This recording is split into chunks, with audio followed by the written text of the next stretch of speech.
The home of the common Joe and the common Sally in the know, even more so than all those media talking heads. At the insistence of a few of our common Joes and Sallys in the know out there, Eric Taco Marino, Michael Friend, and Devious Drilla, it seems like they want me to touch on the subject of one Michael Bohn, the athletic director of those USC Skittle Shitters. Seems like there's more to the story than USC is letting on. As you know, USC said that he was retiring for health reasons. Well, come to find out, that's not entirely true. Seems like they're covering up a little bit of something here. Just like USC and USC fashion, the team that's been on probation more times than any other team. Look it up on ncaa.org. Let's talk about it.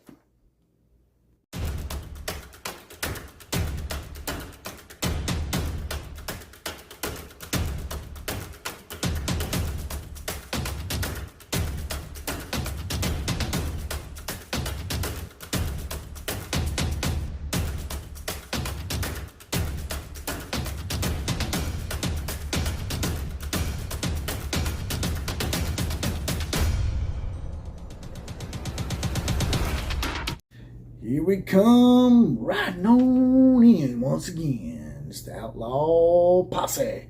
It's now in effect. This is the Outlaw of college football. I can also be found on Twitter at OCF Productions.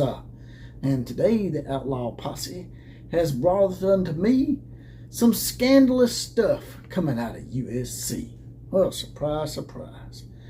I saw the little thing a few days back, said that he was retiring or resigning for health reasons, which is always the scapegoating excuse that people use when they don't want you to really know the full truth, a la Urban Meyer and a few other people. But it seems like there's more to it than just health reasons. And I've got this from the AP, the Associated Press, Outdoor Enthusiast Magazine, and The Athletic. All three very reliable sources are saying that something ain't quite right at USC. That it wasn't just about health reasons, from what I'm hearing from these people who are very reliable sources.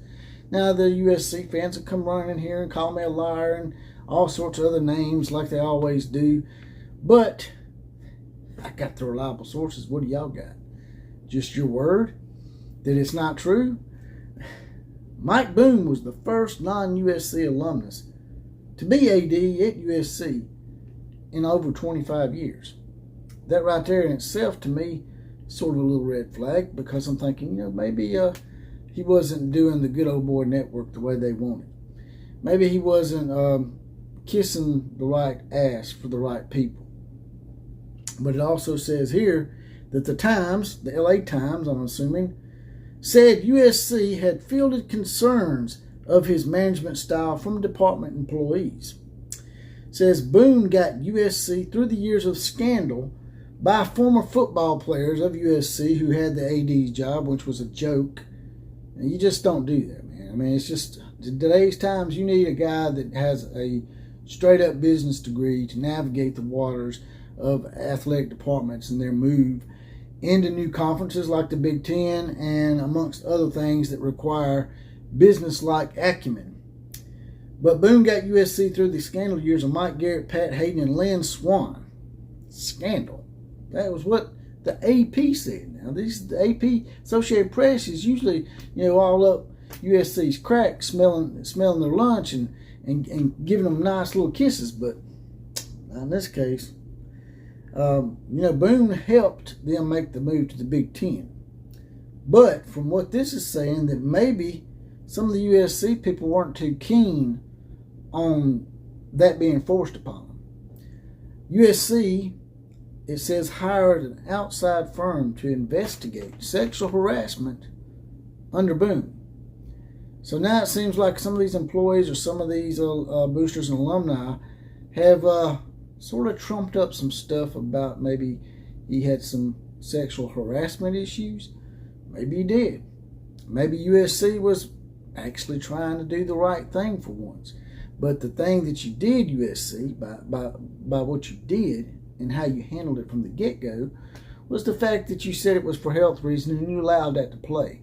Now it's coming out that you hired an outside law firm to investigate sexual harassment by, I guess, Michael Bohn, among others. Going on down here in the notes, it says it was a bad time for an AD change with a huge challenge of logistics coming up with the move to the Big Ten. I mean, it's not very often that teams leave another conference, a Power 5 conference they've been a part of for probably almost 100 years, to join a conference 2,000 miles away. Now, if they were joining a conference not too far away, like, for example, they joined the Big 12 or something, or the Big 12 was joining them, not such a big deal. But the logistics nightmare this is going to entail, some of the USC constituents aren't too happy about it. Well, I mean, if y'all are not too happy about that, maybe you should have thought about that before you forced your athletic director out. Now, that being said, to be fair to USC people, if he does have some sexual harassment issues, well, then they didn't really have much of a choice. But still, the bad luck that USC continues to encounter in their athletic department leadership is just, I don't know what it is. Maybe it's just karma for the fact that, like I said earlier, they are the most probationed team in NCAA history. You know, they and a lot of the northern teams and western teams, they like to throw rocks at teams from the Big 12 and the SEC, whatnot. Southern teams in general, that we cheat and we've been on probation more than anybody. When in actuality, the most probation teams are USC. And from what I'm understanding, Arizona State's right up there too. So, yeah, another topic for another day. It says Boom's first sign of trouble was when his right-hand man, Brandon Sosna, left. Now, Sosna was credited for luring Lincoln Riley into USC. Now, whether that was a great thing or not remains to be seen. Lincoln Riley still has yet to show that he can win a championship at USC of any kind. He ain't won the Pac-12 title yet. But behind the scenes, it says that Boone was at odds with his constituents and refused to acknowledge the existence of student body right, which, from what I understand, is a big booster type organization that was going to provide a lot of NIL stuff in this era of the NIL. And he didn't want to acknowledge them. And I think that is the big thing. I don't think, my opinion, it's just an opinion, I don't think it's health reasons, and I don't think it's totally sexual harassment. Because, you know, you can pretty much be hit for sexual harassment for some of the most trivial stuff. You could just tell a lady that, or a man, that they look good today. That's a nice dress you got on. That's a nice pair of pants. I like that shirt. And they trump up some shit because they're ready to get rid of you and because you refuse to let the crooked element of the USC alumni base to come in there and start a student body right that's supposedly supposed to be on the up and up. And obviously, Boone didn't think it was on the up and up. This guy has been a athletic director at numerous places. I think it was Idaho, San Diego State, Colorado, and Cincinnati.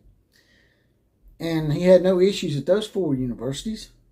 So, and to be fair, like I said, that doesn't necessarily mean that they're not right, that he didn't sexually harass somebody. But I just find it pretty odd that, you know, he has a falling out with constituents and student body right, and all of a sudden this shit gets trumped up. Yeah. Like I said, they just can't get out of the way. And it looks like Lincoln Riley and USC, they may have more issues than just trying to beat Tulane in a rematch in the Cotton Bowl in the future. Seems like they might have some internal issues, athletic department-wise, that may hurt them in their transition to the Big Ten. I don't know. You guys and gals, tell me in the comment section. Drop it down there and let me know what you think. Do you think the Skittle Shitters just shit the bed again?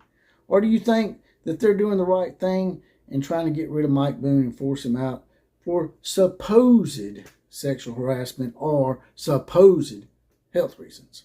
Drop in the comment section. Also, there's a little join button down here now. You can join the Outlaw Posse for just $2.99 a month, 79 cents a week, or you can hit this hard option down here for one-time donation. Throw that down there in the coffers.